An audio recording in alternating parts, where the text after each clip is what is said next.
let me, get to you, Benjamin, and again, speaking in your private capacity. Now, all that we've talked about so far would show some executive dominance over the judicial. And I would want to find out how that in itself affects the independence of the judiciary and by extension, the enforcement of the rule of law. Yes, thank you very much. Of course, hearing from colleagues, particularly my brother who is attached to the Constitution Review Commission, you get a sense that there's a deeper concern about the dominance of the executive arm over the judiciary and parliament. The parliamentary aspect is not the focus for this discussion, but definitely we're talking about the three arms of government. Then the executive's power is overbearing, and that has been displayed for all to see. So definitely, if there is an easy way, I don't subscribe to the description by my senior on or the learned friend regarding describing the procedure for removal of the Chief Justice as the motorway to the removal of the CJ. But if you make it easier, I mean, you make it more easy to be the CJ to be removed, then of course, a Chief Justice will be worried. Any Chief Justice at any point in time will be worried about the kind of posture, about the kind of even administrative decisions that are taken. And if it becomes too much of a panic position, then more errors will be made, because then the neutrality, the impartiality that is required from the judiciary will not be achieved if the topmost position itself is wobbling, depending on how the president or the executive arm will view the actions of the top. And definitely, it will not even just be that. You will find that now, then there will be political camps within the judiciary, because looking at how you can be favored to be put up there and how easily you can be removed, then there will be partisan. Then that would defeat the whole essence of what we're doing, trying to go through this democratic path, because the two arms, parliament, I mean the legislature and the executive, are partisan by way of the appointment of the heads. So if we extend that to the judiciary, then of course there will be a total collapse of the system, because they will be partisan, whether you like it or not. And that's particularly why we have espoused that if the solution starts with appointment of the Chief Justice. And so if that is corrected and the removal process, with a sense that was earlier given, that we should put in a system that will create some neutral platforms, particularly in determining the premier facie case, and even further on to the appointment of the committee that should sit on the matter. That should be re-looked at. So definitely, it will destroy, if you make it easy for the head of the judicial arm to be removed, then it will destroy everything. It will destroy the judiciary. It will destroy everything, because our democracy is such that the wheel of our elections, that aspect of our dispensation will always produce litigation. There will be litigation, election, from compilation of registers and to election and everything else. So if one party will have a sense that the judiciary will not deal with that fairly, then chaos and anarchy is what we will be expecting. And then if you also know that as a big man in government, or if I'm a key functionary of the current government, then I can have my way with the judiciary. And then the respect, the justice that the people will want from their own, judiciary will not be there. So as for that, there's no doubt about it. It will destroy the very fabric of our democracy. Okay, so I mean, Yes, you my talked brother. about, yes, I'm going on to, even the appointment, because you talked about, we talked about the removal aspect, but how do you propose the appointment is done also to guarantee the independence of the judiciary itself? Okay, thank you. Two options. The first option, which has earlier been written about also, is that we should have the CJ being elected or the process being initiated from the judiciary itself, because that's the sense you have in the legislature, where parliamentarians, the MPs themselves, elect their heads, their head being the Speaker of Parliament. So similar structure should be put there. Then some suggested that there will be a difficulty, but I think that when we think that we have to, let's say, use the justices of the Supreme Court to elect one of their own, that can be, a system, so that we know that this one will owe allegiance not to any other person, but to their own, group, so that if we think that we can have 15 member, 15 members or justices of the Supreme Court electing one of their own as the Chief Justice, so be it. But as I earlier indicated, we can also go for an option where you have the president nominating, but there should be a stronger, decisive body. If, like, my proposal for conversion of the current Council of State to the upper arm of Parliament, deciding or making a determination or prior approval for the president to go ahead to appoint, that can also be a safeguard in the process. Okay, but when it comes to the removal, I think that I go with the earlier suggestion that we should make sure that we have a neutral body even within the Council of State, if it's to be maintained, that will determine the prima facie case. That will even determine the appointment of the members of the committee to be established. Then at least you can say that you're taking that dominance or the long hands of the president from that space, or politicians in general from that space. Yeah, so I'm done. Okay. Let me just get Noah's take on this bit also. When it comes to the appointment of, say, the Chief Justice, for instance, what do you think should change? Do you agree with Benjamin that that person be selected from within, or elected from within, or we maintain the status quo? Yeah, so I think my senior Benjamin makes a very important point that I plan to make later, which is that one major way to cure the problem with removing a chief justice as we have it now is to check it from the appointment bit. And I think we can look at other jurisdictions and what they have done concerning appointments to the bench. So, for instance, if you look at a country like Kenya, in Kenya, you have to apply. There is an opening for people to apply to these roles. So, for example, if you want to be a chief justice, you apply. You go through vetting, and Parliament can vet a number of people, shortlist them, and then there can be a vote to decide who should be the chief justice of the country. And one thing that Kenya has even done is that there is a term limit for the chief justice. You cannot be a chief justice for more than 10 years. So after 10 years, if you have not reached the year for retirement, you are supposed to leave office, and then a new chief justice will be appointed to replace you.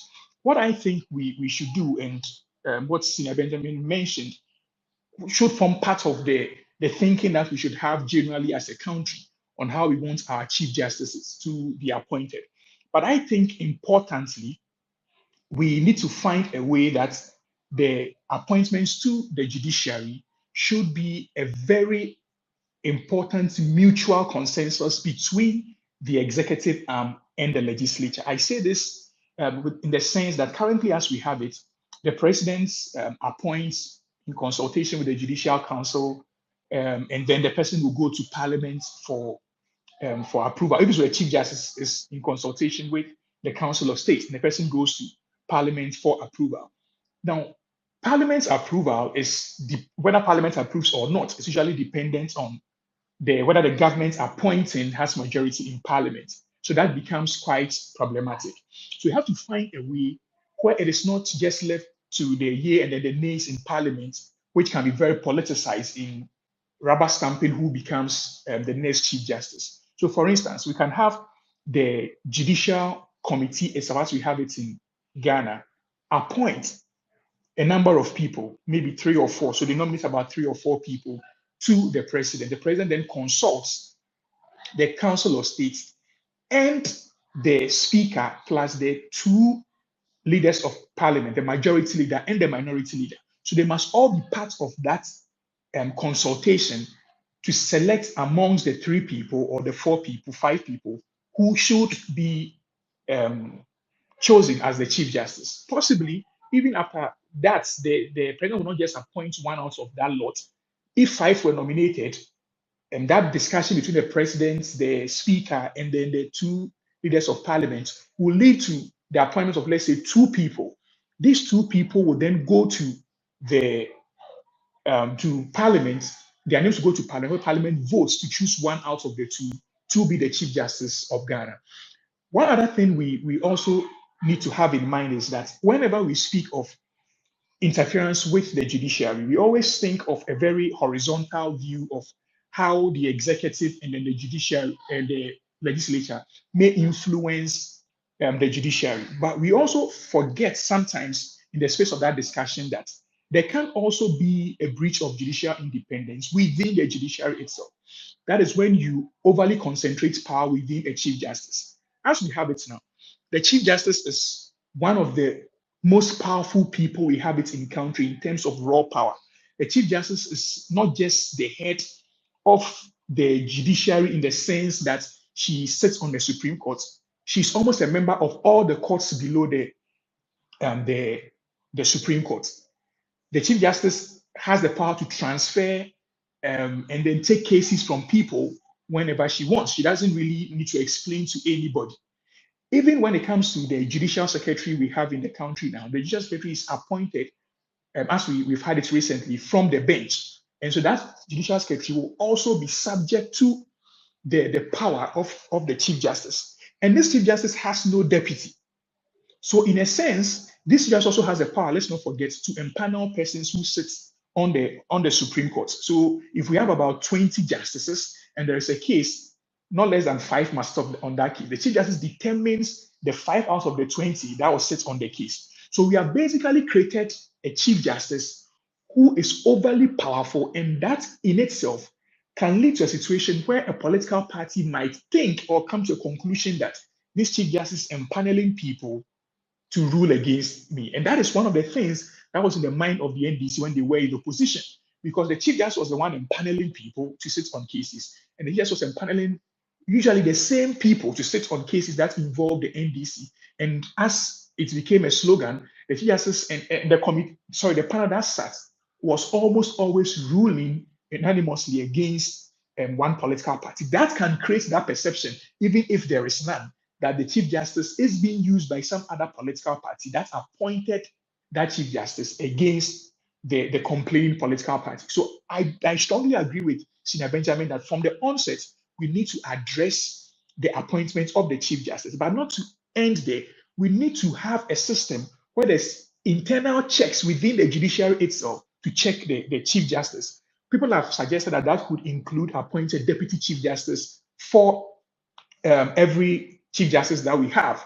That I believe is true. So maybe the 2 people that ends up at parliament for the voting in parliament to choose one as the chief justice, the second person after the vote can be the deputy chief justice to that person.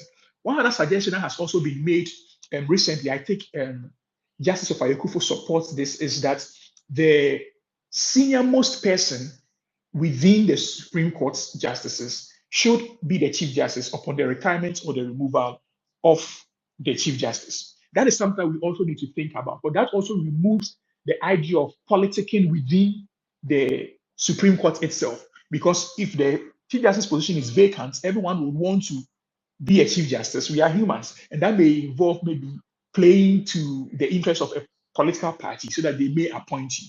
When we take away that possibility and say that, you know what, the next person in line in terms of seniority maybe automatically become the Chief Justice unless that person decides that he or she is not interested. Or maybe if that person has less than 1 year remaining before he or she goes on retirement, then it skips that person. If we put a mechanism like this in place, then we insulate the court itself against the executive and then the legislature, and then put in an internal mechanism that will insulate justices within the Supreme Court itself against the Chief Justice's overreaching powers. So that's what I think. It should begin from appointments even before we get to the removal of the Chief Justice. Thank you so much, Noah. But before I let you take a rest, quickly, what do you think that if we should succeed in strengthening Article 146, what impact will it have on public trust in the judiciary and our wider democratic system?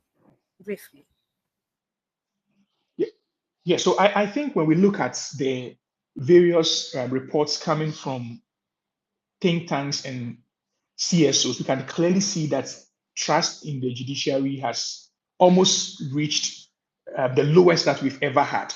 And in some way, it is not really because of what the judiciary is doing, but how the judiciary is constituted, and based on that, how they carry out their functions. So I think, for instance, from the word go, we must have a more robust mechanism in appointing the justices to the courts, whether it is the Supreme Court itself, the Court of Appeal, or the High Court. We need to have a more robust mechanism to appoint these people. For example, lawyers appear before judges every now and then. Lawyers know the good judges and the bad judges. Okay, so there must be a very strong input from the various bars we have in Ghana on how we appoint a person to any of the superior courts we have. That is very, very instructive. We also need to ensure that even if the president is the one that is doing the appointment, the president's appointment is not an overly active role where the president decides who or she who goes to the Supreme Court. The president, we shouldn't leave that totally to the president. So as I have earlier suggested, there must be a role of parliament, and here not just parliament as in the plenary body voting, but a role so that we have the majority and the minority participating in deciding on the choice to have one person or more people nominated to any of the superior courts of judicature as we have in this country. When we have that, we have a broader consensus. The person who is also being appointed knows that I was not appointed simply by the inputs of NPP or by the inputs of NDC. I was appointed on a broad consensus from the majority and the minority side, including the Council of State. And that will mean that when I go to the bench, I am not there to play to the whims or caprices of any specific individual or any specific party. Okay, since these political parties represent the interests of almost every Ghanaian in this country, it then means that Ghanaians, through them, have actually supported the appointment of this particular judge or that particular judge to the superior court. So I think that is how we should look at it. It should be a very elaborate process with all hands on deck from all parts of the political divide, so that we have people who do not feel that they owe allegiance to a specific political party or political leader, but their allegiance is owed to the general populace. That is one way I think we should look at it. As to the specific way we should go about it, I think we have to think of it more broadly. But I think on the broad strokes, it's about having a lot of input from different stakeholders in the country on the appointment process. Thank you so much, Noah. So I'll bring in Mr. Adumako. In your view, how do you think we can amend Article 146 to create a more balanced and transparent removal process for judicial officials? Okay, and let me also thank Noah and my other seniors for taking time to dive into some critical issues. I think that we now have an opportunity. Currently, there's Constitutional Review Commission. And one thing about Constitution is that the party, the NDC party, the PNDC NDC party that created the Constitution are the party that whenever they are in power, they are more interested in amending or reviewing their Constitution. President Kufuor came for 8 years, MPP came for another 8 years, we didn't see anything. But now that we've seen that this administration is very, very clear about what they want to do on with regards to the constitution amendment, we all have to support it. And now that this issue of Article 146 has also come to being, it's also good that we also ride on the wave, we swim with the tide, and to make sure that we get a better a revision, an amendment to 146 in a way that will, of course, I mean, in a way that it will cure every mischief in future. Because if we don't put a very good safeguard mechanism there, any government that comes in future may try to use it as I use the word and express, I mean, but my other senior said no. But any government that comes would want to follow. I remember when President Mills came, party members wanted that process be activated, but Mills didn't buy to those pressure. And if we don't revise it and make the process very elaborate, but allowing just a common petition, sometimes from even faceless people that we don't even know their faces, and then those petitions just make itself to the desk of the president. It goes to the Council of State, and then Council of State says that they have found a prima facie, and then a committee is set up again to. I mean, that thing is, of course, it's a stepwise, but I think that we should make it very robust, because if you don't take care, every 8 years, Ghana will end up having a chief justice being removed, and that will not be good for the country. So we need a very tall order, a more robust, a more difficult approach in removing a chief justice. I mean, even look at some ministers are not even performing well. But nobody talks about, of course, the power to appoint or to fire rests with the president. And so people expect the president to. But even if someone even petition the president that the minister is not performing, the president may choose to fire or to maintain the the minister or the appointee. But for Chief Justice, as soon as the process starts, it just moves on. Like in the first law of Newton's first law of motion, that it will be in a straight line. A body will be in a uniform motion or straight line until a external force is added on it. And so we need to make sure that whatever thing that we will replace it with 146, becomes very, very robust to prevent any abuse in the future. Thank you. Thank you, Seb. And I'll bring in Benjamin at this point. So, Benjamin, in your view, what mechanisms do you think we can put in place to ensure that the removal processes are actually free from political manipulation? Yes, thank you. Yeah, this question has been central to the issues you've been guiding us. And I respect the views earlier given that we should make it more difficult. If you read the opinion of Justice Mensah Bonsu, in the current, just immediate past application that was dismissed by the Supreme Court, she thinks that even the current process, it makes it easy, to remove the CJ as you remove maybe a school prefect. So telling you that the current system definitely has its own challenges, but it is what we have now. So now the question, as you continue to ask, is what are the proposals for a change? Yes. So I said earlier that I will support Council Noah's case, that we should put in a system, possibly go back to what was proposed by the Committee of Experts who drafted the 1992 Constitution, that we should have a judicial committee of the Council of State, if we are to maintain the Council of State, that will have membership, who are impartial, Then, once the petitions go to the president, they will be forwarded to them, and they will have to take hold of the process. But beside that, we can also look into parliament, because parliament is bipartisan or is partisan. So if you have a higher vote, like the 2/3, minimum of 2/3 voting, then you see that in most cases you will have to have a support of the other side to remove a CJ. And so we have some options. So I will want to place it within parliament. But to make the point that it's not only in respect of the CJ that the president, that another arm can remove. You will have, parliament having the power to remove the president, the vice president, and ministers of state by way of censure motion, which is not complete removal though. By in respect of the president and the vice president, that is possible.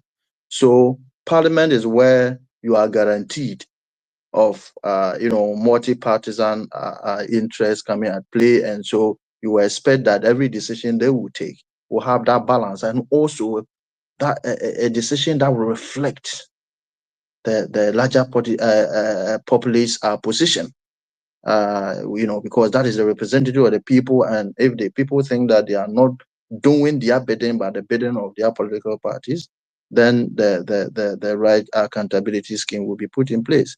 So I would suggest that we subject that to parliamentary process. Either parliament is involved or parliament is given a very active role in the removal process, so that yes, we want a judiciary that is strong, that is impartial, and that would deliver justice to all manner of persons and all that, attract business and investment and all that. But it doesn't mean that if the wrong person is heading, we should leave that person. There should be, as of necessity, a removal process. But I think that understanding has been had, and is now about what the procedure should be. So I will want to emphasize a parliamentary procedure, which will require a 2/3 majority vote in favor, and that parliament should play a key role in that new procedure that I envisage. Thank you. Very much.